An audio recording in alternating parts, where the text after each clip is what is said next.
ഈ world of wonder wow mode അത് വന്നിട്ട് അധികം നാളായിട്ടില്ല. എനിക്ക് തോന്നുന്നു ഒരു 2-3 വർഷത്തിനുള്ളിലാവുന്നേ ഉള്ളൂ. അപ്പം ഒരുപാട് പേര്, ഞാനും അതിലൊരു ക്രിയേറ്റർ ആവാൻ ശ്രമിച്ചു, പക്ഷേ എനിക്കത് പറ്റിയിട്ടില്ല. അതിലെന്തൊക്കെ ക്രൈറ്റീരിയാസൊക്കെ ഉണ്ട്.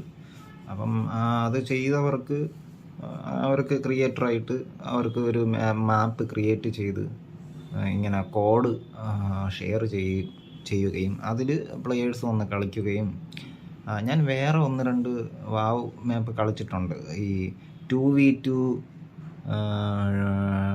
DBSO ഷോട്ട് ഗണ്ണോ അങ്ങനെ എന്തോ ഒരു മാപ്പ്, അതൊരു കടൽ തീരത്ത് വെച്ചിട്ടുള്ളതാണ്. എനിക്ക് വളരെയേറെ ഇഷ്ടപ്പെട്ടു. 2 ഷാക്ക് ഉണ്ടായിരിക്കും അപ്പുറത്തും ഇപ്പുറത്തും.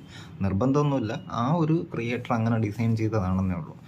പിന്നെ കളിച്ചിട്ടില്ല, ഒരു 2 ദിവസമേ അത് കളിച്ചു നോക്കിയിട്ടുള്ളൂ.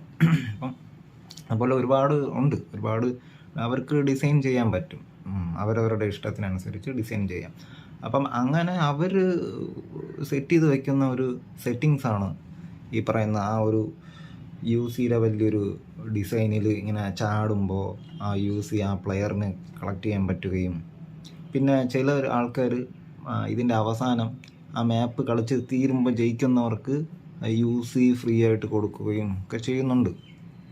ഇതിൽ ഈ ക്രിയേറ്ററിനുള്ള ഒരു എന്താണ് ലാഭം എന്ന് ചോദിച്ചു കഴിഞ്ഞാൽ, എനിക്ക് തോന്നുന്നു ഒരുപാട് പ്ലെയേഴ്സൊക്കെ അതിൽ കളിച്ചു കഴിഞ്ഞാൽ ഇപ്പം ഈ യൂട്യൂബിലും ഈ ഇൻസ്റ്റാഗ്രാമുകളിലും ഒക്കെ ഉള്ളതുപോലെ ഈ റീച്ച് കിട്ടുമ്പോൾ, അല്ലെങ്കിൽ പ്ലെയേഴ്സിൻ്റെ ക്വാണ്ടിറ്റി വ്യൂ കൂടുമ്പോൾ അവർക്ക് സമ്മാനം കിട്ടുന്നത് പോലെ ആയിരിക്കാം. എനിക്കതിനെക്കുറിച്ച് വളരെ ആധികാരികമായിട്ടൊന്നും എനിക്കറിയില്ല, എനിക്കിത്രേ അറിയുള്ളൂ.